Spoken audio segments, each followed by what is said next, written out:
I am unashamed. What about you? So my question, Jase, because I know the answers for me and Dad. So as you sit here today, because we're deep into hunting season, which is always rough on y'all more than me because I don't hunt that much anymore. Physically, emotionally, not spiritually. Spiritually is good. So is something physically wrong with you at this moment? Do you have like some injury, ailment? I mean, I've had a few as we've gone along. Right now, at this moment, other than a little soreness in the back, I'm pretty good. So the reason I'm asking is because currently, Dad's show our audience. Oh yeah, I saw this. I was impressed at first because I thought, look at Dad, he's just all ripped. But then I realized it ripped. You think I ripped?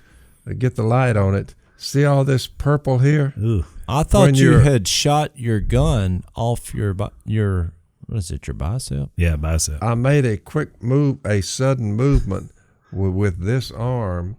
I made a sudden movement because my weapon was falling, and I caught it. And I felt a pretty good sting of pain. See how much bigger it is here? So somewhere in this process, the bicep is balling up now here. It's, it looks like you said, you're pretty talked up. So how long ago that happened? I would say this was 3 or 4 days ago. Miss K's physical therapist, he looked at it, said, whoa. So he did a little stretching exercise, the first one thing, another. But the bottom line is, he said, man, you might ought to have that checked. I think they're going to have to go in there and surgically reattach. Yeah, he didn't realize who he was talking to. Well, I said, you're the same man that I saw. Suck it up after duck season. We may think about it. Phil was teaching a Bible class while he had... he was passing a kidney stone. Yeah, kidney stones. And they said, you might already go to the hospital over that. And Phil's like, nah, it'd be all right. And so about halfway through the class, he goes down to one knee, and I thought, well, this is something he's going to show people when you pray, or like humility. I thought it was an illustration, and he said, everybody rest easy. I'm in a little bit of pain here. And then he turned over and went, he's still teaching, he went on his back. So just imagine there's a class full of people looking toward the podium, and there's a man looking like Phil does on his back. Look, and he started raising his feet up against the wall, and he kept on. So trying to get a little relief here, but never fear, I'll finish my lesson. And look, his intensity returned. He never stopped the lesson. And finally, after it was the time, okay, it's been 45 minutes that a man taught with his head pointing the other way with his feet up on the wall. Did he have a Bible? Yeah, he had his Bible. And turn over and read it, And the further I went, my mouth finally, there was so much pain. I said, I don't know whether my mouth's going to keep moving or not. His lips started quivering, and I thought, this man's fixed to die right here, and he's my dad. And they literally... In the Bible class. In Bible class, and they finally convinced him to go up. Well... The nurses back in the back, because we had some medical people there, they were up there betting on whether you'd finish. Is he going to make it or not? So they were placing their bets. So the idea he'll just never say, make it. And some of them said, he'll make it. Of course, then he goes to the hospital, and they say, we got to go up in there and see what's going on. And Phil said, whoa, go up in there. I said, start with that. How does that work? Explain that one. So go Phil up in gave there. him an exegesis on what a one-way road is supposed to be. Yeah, that's supposed to be an But off-ramp. anyway, they said, well, Phil, we're going to put you under. And I'm getting to the point that Phil does not, when he has an ailment, he just doesn't do what normal people do. And he said, I would rather you not put me under, because he's kind of weird about that. By the way, we're in the book of John, and speaking of the resurrection of the dead, I learned about the resurrection of the dead during that process, because when they finally said this kidney stone is hung right where the two urethra, right in there where the one tube coming out of this kidney, one coming out of that one, There's a little fork in the road there. Well, it Is that a lodged. medical term? The thing lodged right there. That's why I said go up in there. We're going to look. Hey, whoa. I'm getting queasy. So look, they go up in there. They see this thing. They said, well, we got to surgically remove it, whatever. He said, we're going to have a little piece of, looks like y'all catch garfish or rod and reel. Their teeth get hung on it's a little fuzzy ball. He said, we're going to foul that thing. And I said, so what's the next move? He said, come on out of there with it. So that's what they decided to do to get rid of it. Well, I laid back when it came time for them to go hunting for the kidney stone, and the guy said, some nurse said you're gonna feel a little warm pain in your arm. So they stick a needle in me, and I'm sitting there, and look, in a matter of seconds, I'm sitting and I just start and I fall asleep. As soon as my eyes closed like that. Now listen to this carefully. You'll learn about the resurrection of the dead. From a kidney stone. From a kidney stone. Okay. I had never been under the knife, as they say, except right here. Yeah. So my eyes closed. And look, the next thing I know, it's my eyes were like this. I opened them. I closed them, and there was no passage of time. There was no, I hope he hurries up. I closed my eyes because he said it's going to be a little warm feeling in your arm.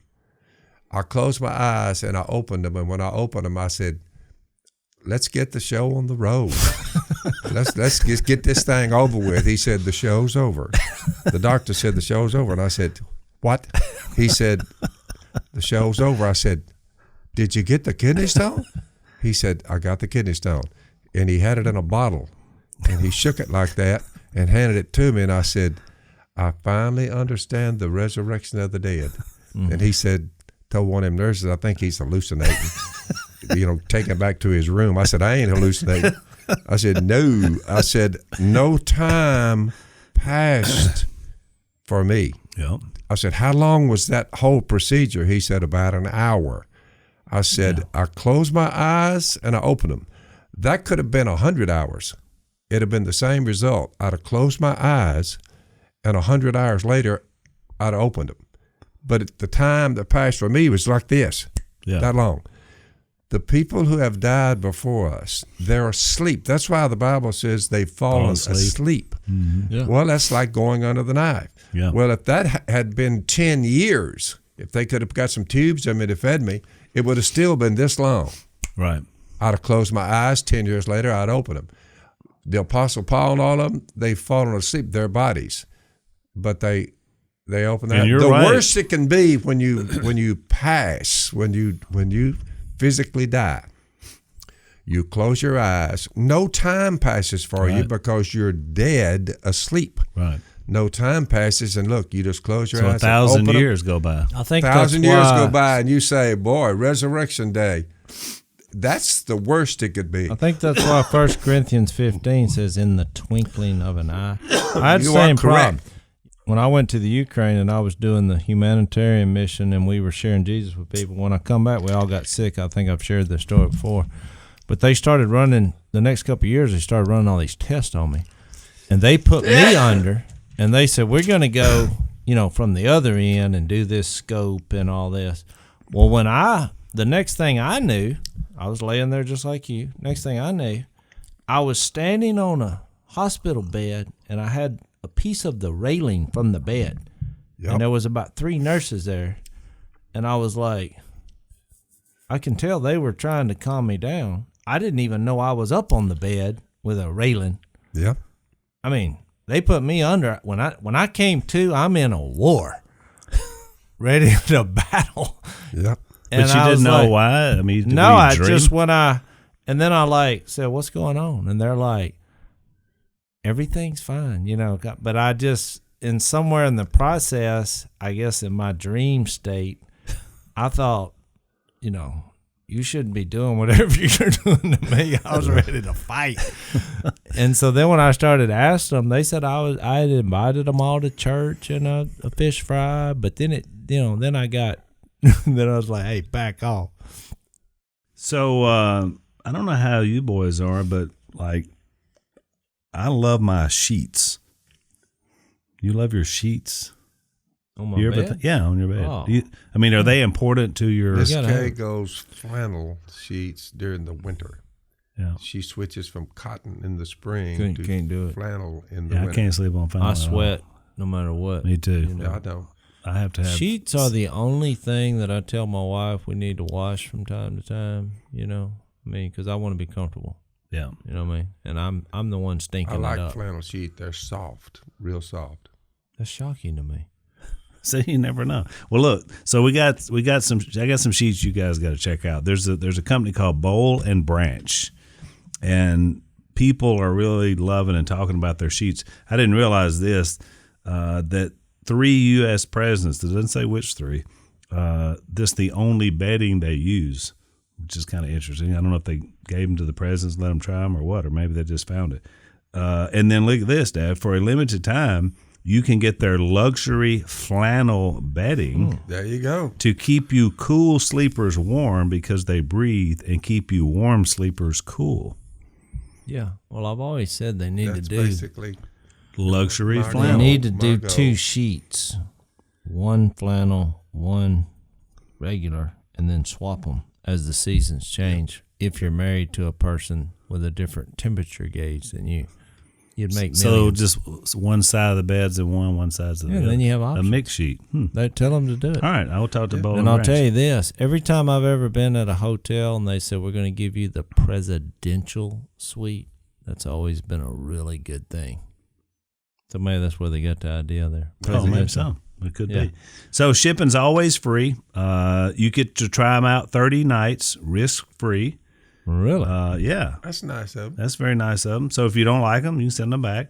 But you'll love them because 3 presidents, that's all they'll use. Right now, you get $50 off your first set of sheets at bowlandbranch.com. That's BOLL and branch.com. Promo code Robertson. That's us. $50 off, bowlandbranch.com, Robertson. So check them out.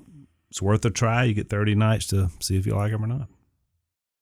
So, That's there was no time had passed. That's the scary part about it because of course, back to the original thing with Dad. So the Robertsons, I don't know if everybody does. I do for sure. I don't know about you, Jase, but we have a super high pain threshold, and it comes from our grandpa at first because Paul would, his gallbladder literally became gangrenous in his body, and he just sat there and never went to the doctor. Nothing. We all saw it happen. He almost died. I mean, one of his, we want to keep this PG-13, but let's just say he went from a marble to a grapefruit.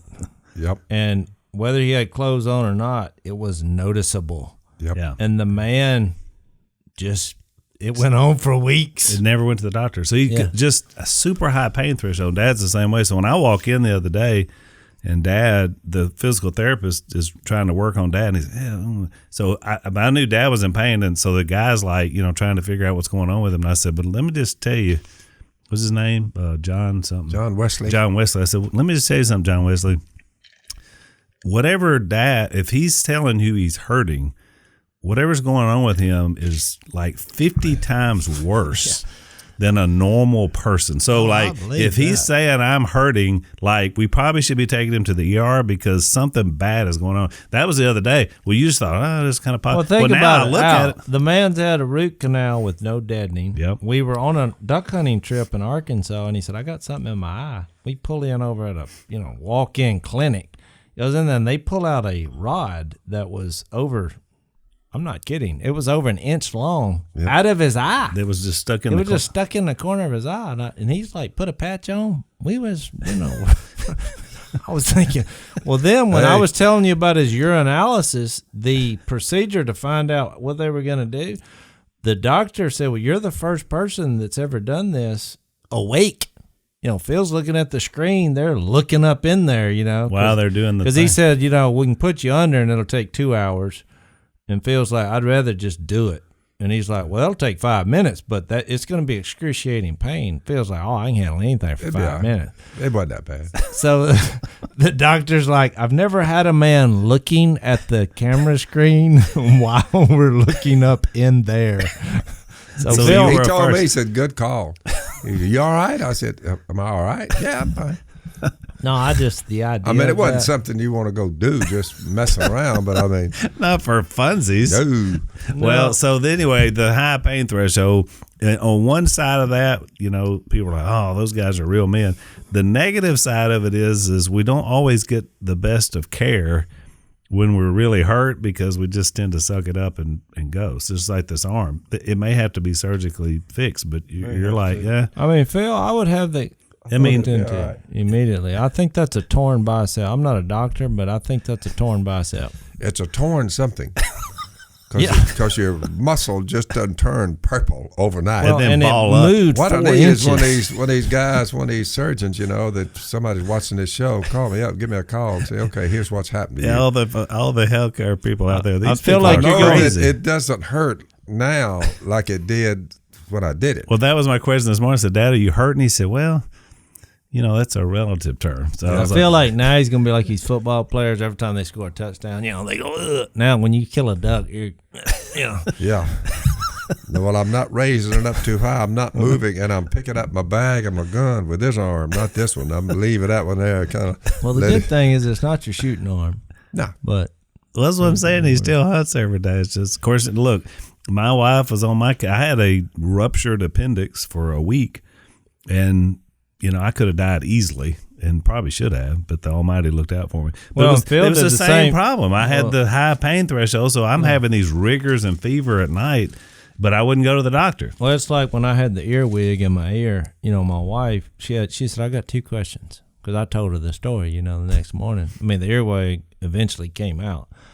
But she's like, number one, why did it take you 3 hours before you went toward the vehicle to go to the hospital? And I said, well, if you were in that much pain, why does it take you 3 hours? Because I'm like, well, I was trying to figure out what the problem was. And She's if like, it would but just it doesn't go, matter. Were you in severe pain instantly? I said, yep. In so much pain. I said, well, number one, I couldn't walk at So first. you have this earwig varmint up in your ear, gnawing on your eardrum. Yeah, drawing blood. So our friends at Keeps, we've been talking a lot about trying to keep our hair, which, I've said all along that as I got a little thicker in the middle, in my middle-aged years, getting back on a diet, that the vest has been one of the greatest inventions for middle-aged men, second only to the hat. Because most people, your hair starts getting thin, you start growing bald, they wear hats to cover it. Well, I wear a hat as a hairnet. Well, there you go, because you got so much hair. That's right. So you don't have a problem keeping your hair. Nope, I don't. And you hadn't had much on there. You still look pretty good. No. But I got a little bald spot that's coming up. I'm gray with a whisker, but my hair has not turned white yet. And No. I'm 73 years old. it's still It's a hanging little on. thinner, but it's hanging on. Yeah, but I don't know what the deal is there, but I mean, hey, When's the last time you actually brushed it? my hair? Yeah. Oh, years. Wow. I Well, just maybe that's the secret. Maybe we tell our friends at Keeps, maybe just don't that's the brush deal. it. I don't get a brush and say, let me brush my hair. But That's a woman's type thing, I would think. A woman sitting on the bed brushing her hair, not a prettier sight I anywhere. feel like I know you better at this moment. Yeah.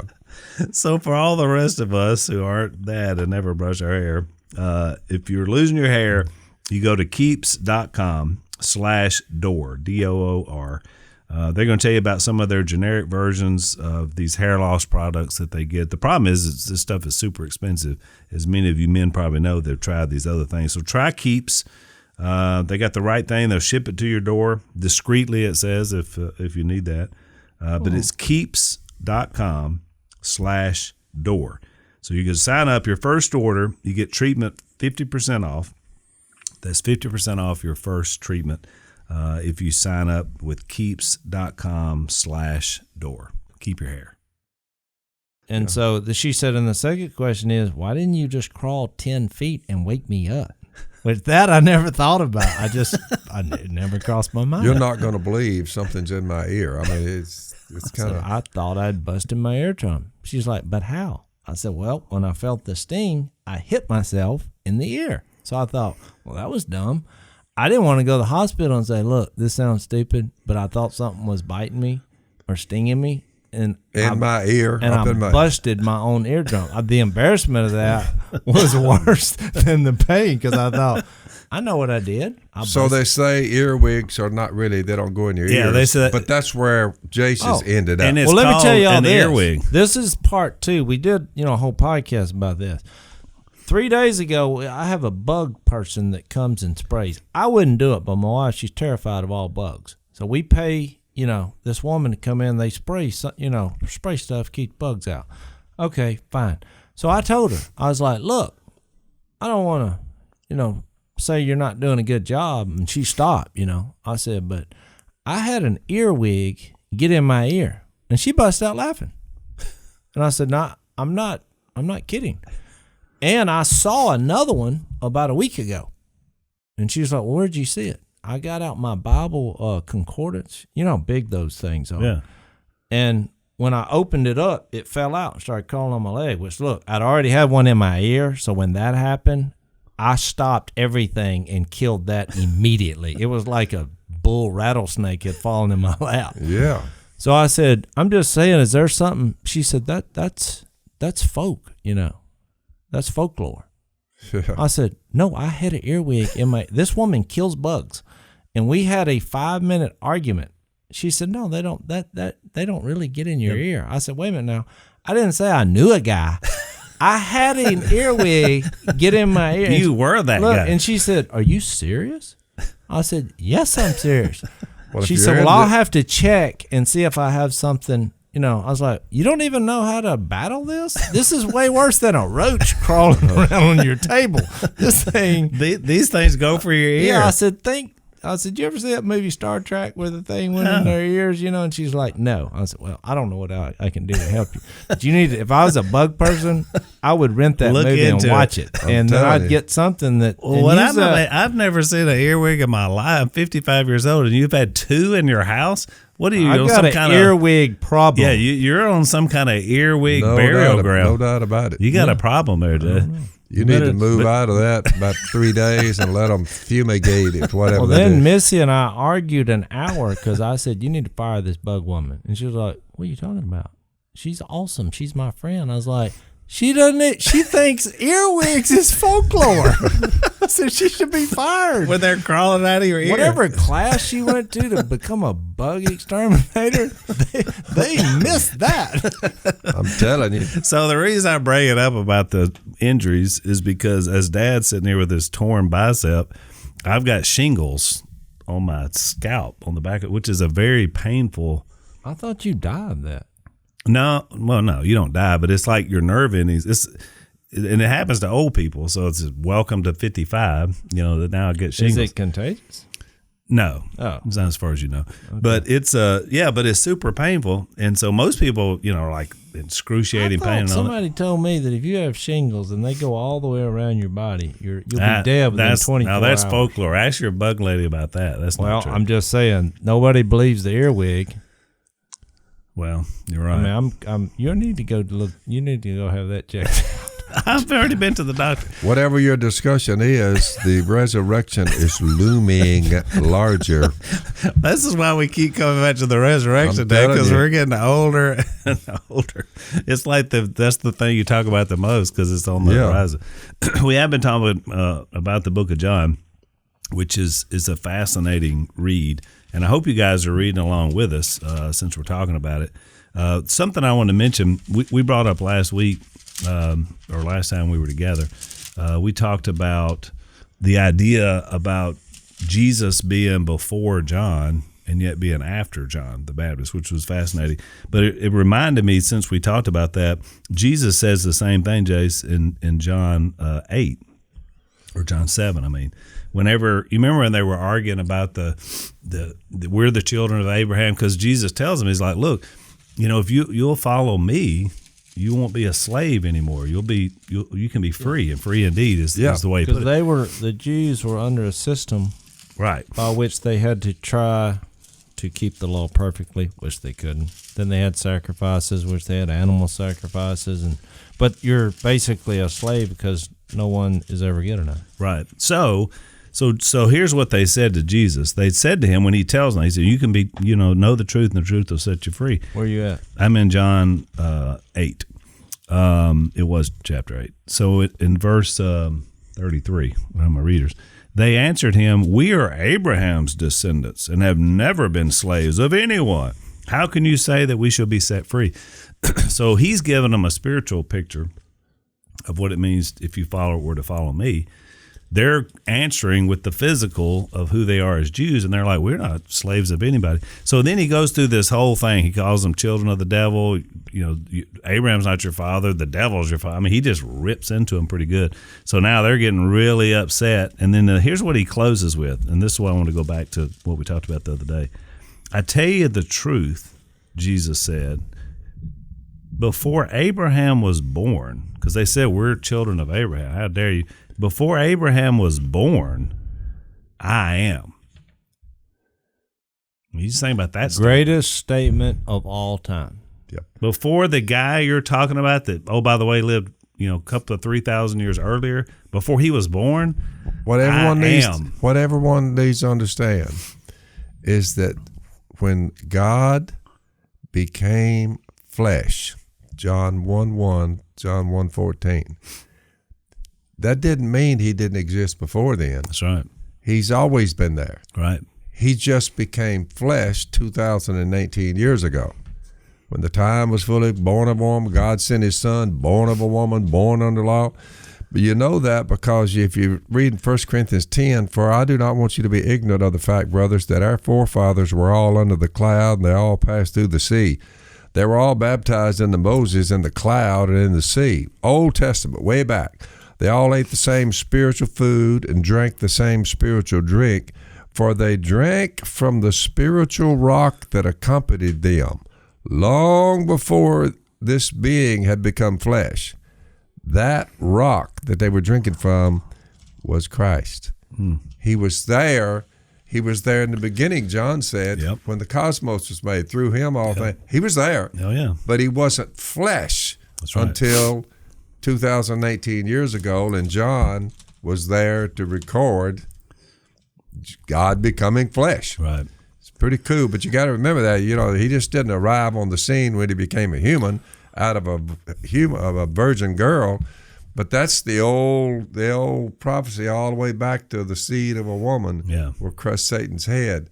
And you just follow it all the way through, and you finally get to God himself coming out of a woman, a little virgin girl, and there's your Jesus. It's so interesting how they responded. They said, you're not even 50 years old. And you said you've seen Abraham, and then he's like, before Abraham was born, I am. But then the next verse is always funny to me. At this, they picked up stones to stone him. I'm like, what are you going to do with some rocks? The dude just said, I am before Abraham. Well, you're going to threaten me with some rocks? Now you're going to throw some rocks at me? I mean, just think how stupid humans are. I would have ran. I mean, I'm just running, saying that dude is a bad hombre. You know what I mean? I mean, he speaks in outside of time. Well, I mean, right. who's doing that at any point? He's either God or he's crazy enough to where right. I ain't going. Either way, I run. Yeah, this is a bad deal. This dude is crazy, or he's indestructible. Telling you. But several times this happened over the course of Jesus' ministry in those 3 years. He bent their mind so much with what he was sharing them that you're right. Their instinct was, we got to kill this guy. We got to kill this guy. We got to kill this guy. And they eventually did, which was God's plan, which makes this seem so erroneous that people think you could just make this up. Right. When he kept dodging them because it wasn't time yet. Remember, he kept saying it wasn't his time. Yeah. So he would just all of a sudden not be there. I mean, things kept happening, but it was really amazing. You're right. Their first instinct was, we got to kill this guy, the first time they ever heard him. But it was just because they didn't understand. The Hebrew writer put it this way, he said, and what we have said is even more clear if another priest like Melchizedek, talking about Jesus, appears, who has become a priest not on the basis of a regulation as to his ancestry, but on the basis of the power of an indestructible life. You said that's the difference between he and all the rest of them. Right. You can't get rid of him. Right. He's God. Right. And he He took on flesh. He fulfilled every part of the old Jewish legal system too, because he was his own high priest. The Gnostics had started way back then in the first century. Al. They weren't bad at either, a lot of them. You got to remember the light shines in the darkness, but the darkness has not understood it. Right. They didn't understand it then, but they don't now today either. It's amazing how that's lived on. So we've talked about this before. I didn't even know there was such a thing, but there are people that will steal your home online. Because people keep your house, the title to your home. Because you think about it, everything's out there in cyberspace somewhere. Yeah. So these people somehow, hack into a system. This goes under hacking. It is a hacking. It is. And Theft. so they wind up stealing people's homes. It's happening to a lot of people, which is really scary when you think about it. So we got some folks that are going to help with that. It's called HomeTitleLock.com.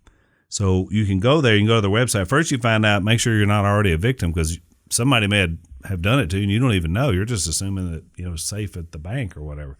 But I guess it's true with all this cyber crime that goes on. So you go to their website, HomeTitleLock.com. You get 60 days free protection right off the bat, and they're going to lock you in and lock it down. HomeTitleLock.com.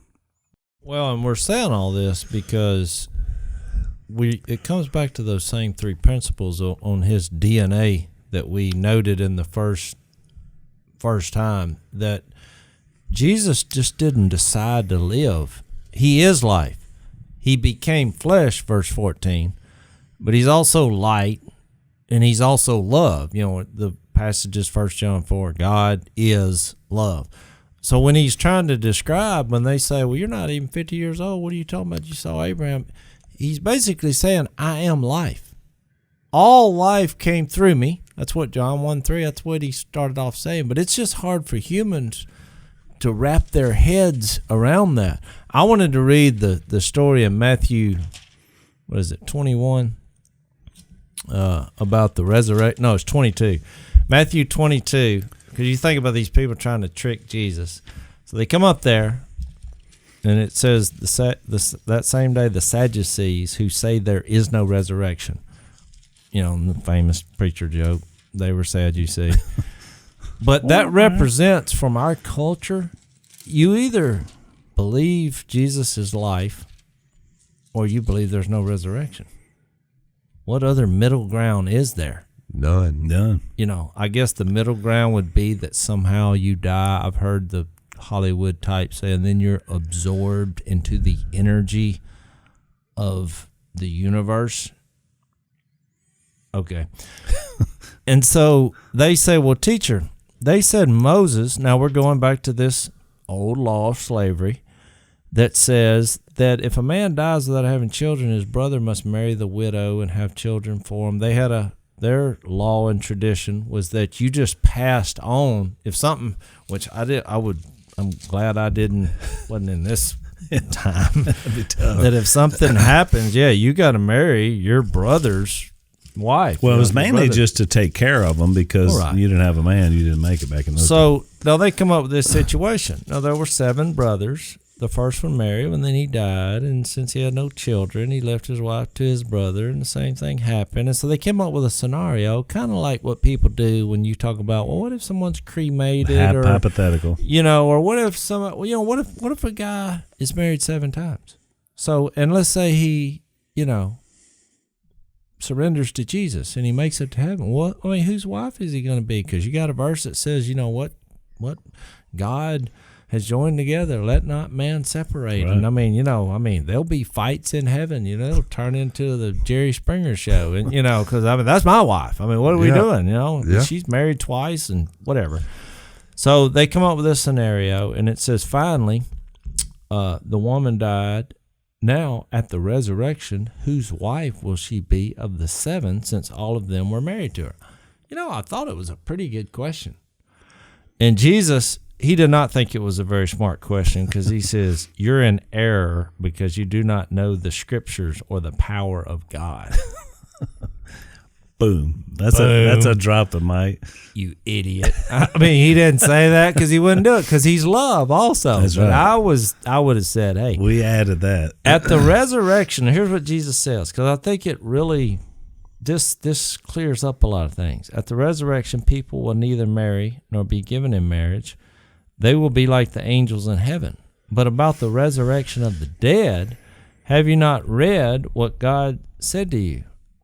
I am, we're back to the John 8. Yep. I am the God of Abraham, the God of Isaac, and the God of Jacob. He is not the God of the dead, but of the living. Because he is life. He has the power to resurrect. In him is life. So it's not, just because you die physically, that means nothing. Right. He is life. He can just, zip, there you are, back walking again. There's Lazarus walking around. Hey. Which is why I think he did the Lazarus healing, just to show that power anyway. Because obviously Lazarus died again and is still waiting on the final resurrection. That's why. But he just showed, I got the power. You want to bring somebody back from the Lazarus dead? is asleep, but no time has passed. That's right. That's a blink of an eye. Yeah. That's why I've had some arguments with people who just chase the miracles of Jesus. And look, if God wants to do a miracle, he can do it. That's right. He has got all the power. And, we pray sometimes people are sick, and we're asking God to intervene, and there's nothing wrong with that. He encourages to do that. But if that's where you put all your faith, you're going to die anyway. I mean, so he gives you a few more years. Well, at some point, you're dying. Yeah. Well, you're out of miracle. You're out of time. Yeah. You're out of, It's pretty evident. Jail free. It's pretty evident, Jase, that when you read about miracles, whether Jesus did them or some of the early apostles, they were always to point people to him.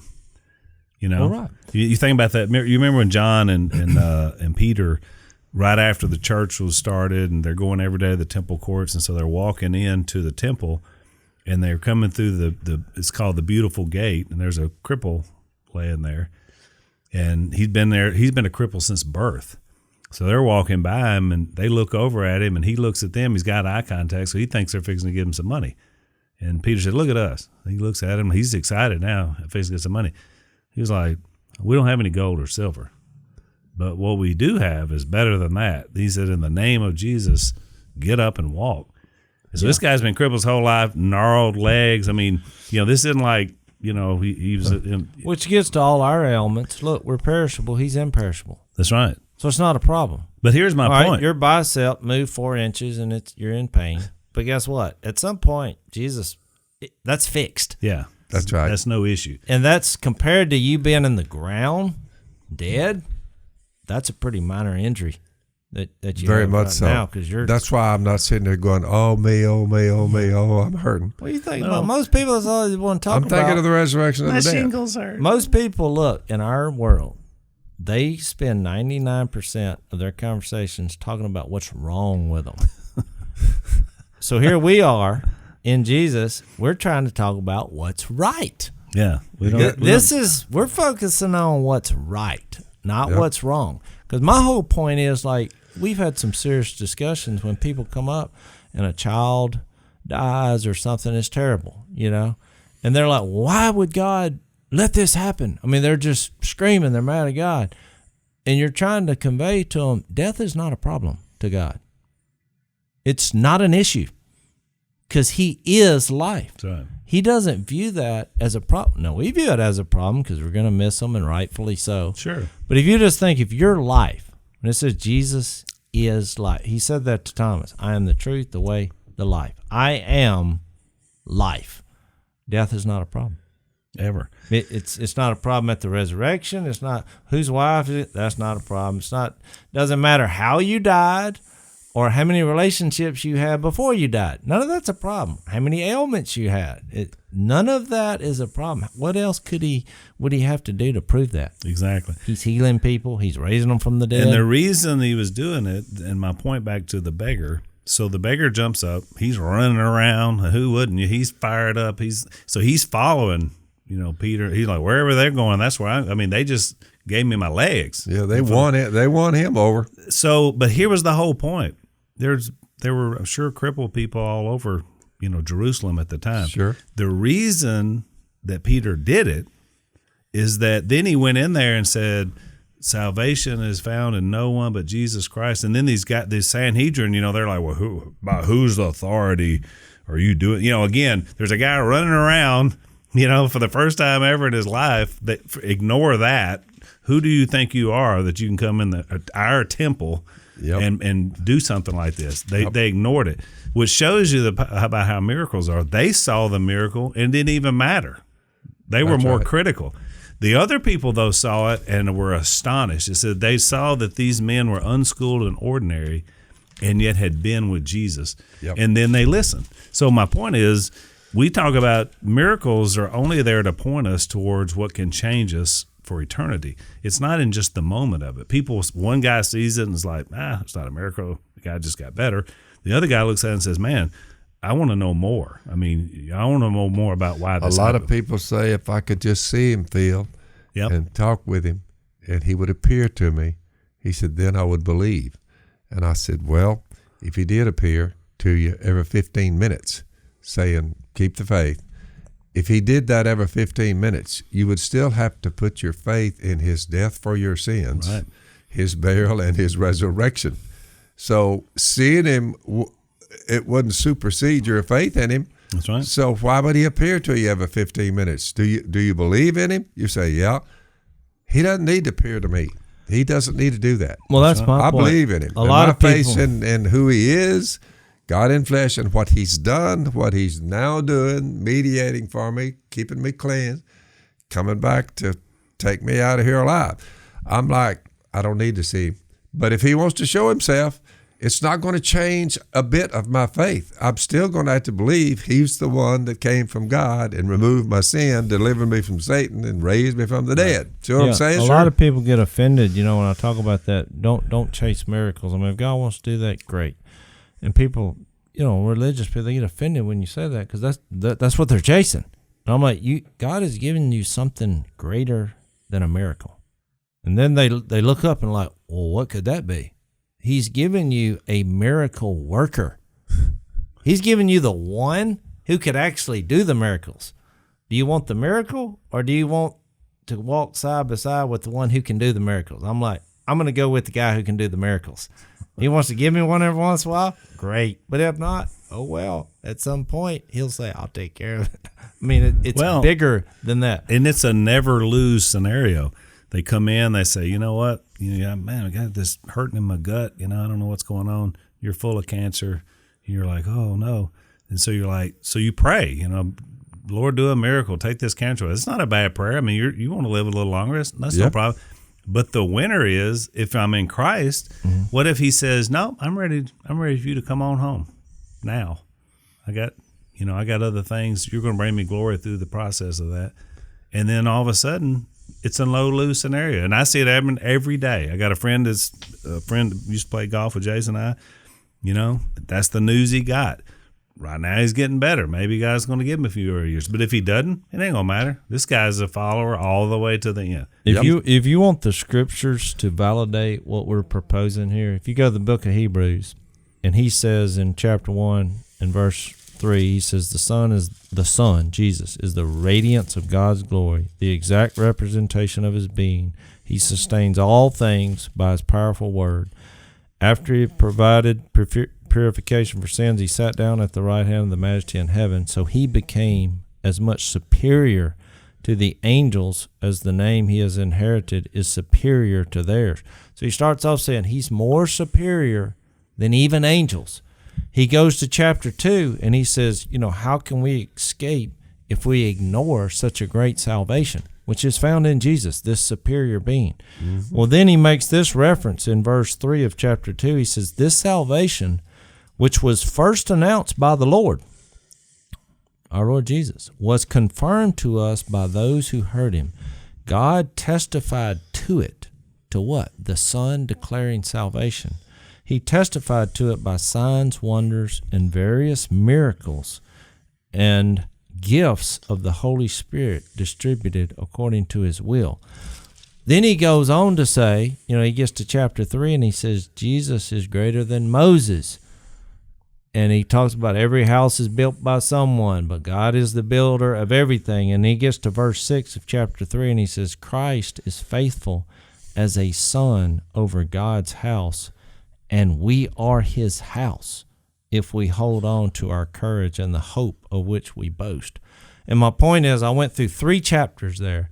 Right in the middle of that, he brought up miracles and signs and wonders, and all they did, the Hebrew writer's purpose was that those were there to point you to Jesus. Right.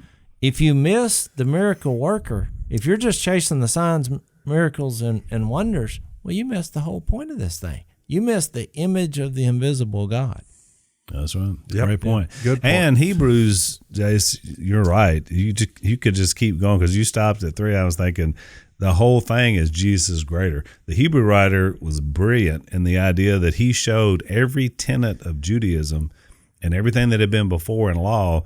Jesus is greater. Jesus is great. It's just you talk about a withering case for the greatness of Jesus is in that book. And then right there at the end of it is the Hebrews Hall of Fame, all these great people that lived before, but they all lived by faith, which was most important the whole way through. I'll give a helpful tip. A lot of people, somebody came up one time with the Romans road of salvation, and they go through there because it talks about we're all sinners and it eventually gets to Jesus. Yeah, Paul makes a great case there. Yeah, it's a great point. But when people are religious people that I introduce Jesus with, because a lot of people go to church and they don't have a relationship with Jesus. Right. They've never surrendered. I mean, church buildings are full of people. We know that.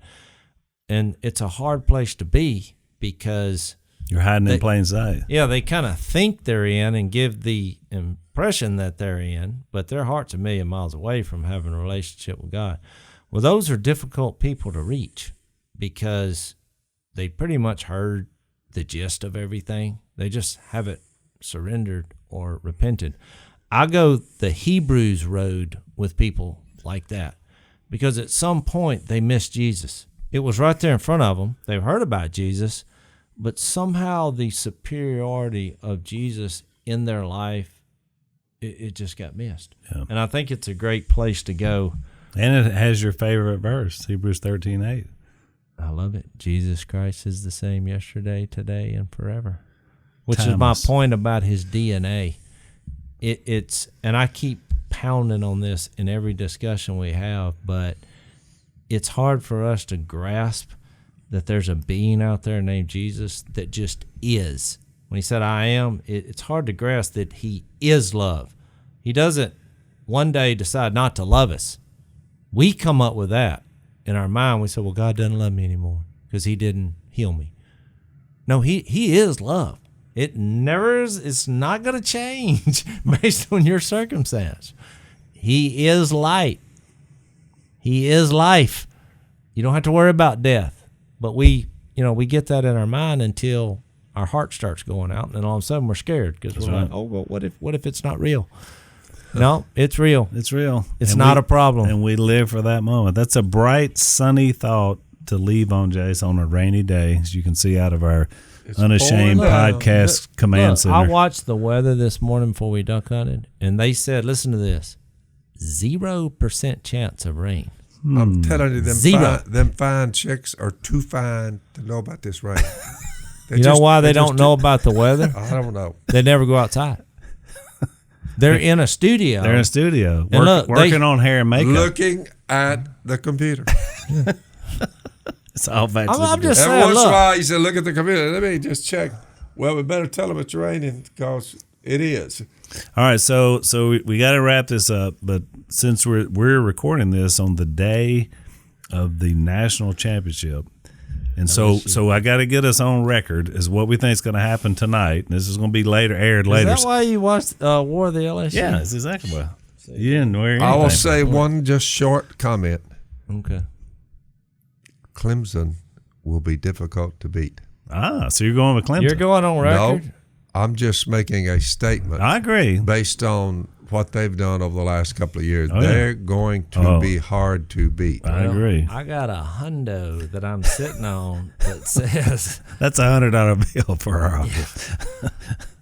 I'll take LSU and I'll give you. Well, Clemson. I got a hundo in my right pocket, so I'll just stick to what I said. They're going to be hard to beat.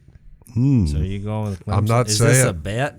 No, I'm just saying. Okay. I think it should If be. LSU beats them, they're going to really have to come to pull Well, it Phil, I off. don't like making bets when there's not a clear agreement. When Alabama was playing them, If when Alabama played them in the championships last year, the year before, I'm looking over there, and Saban is using the Lord's name in vain.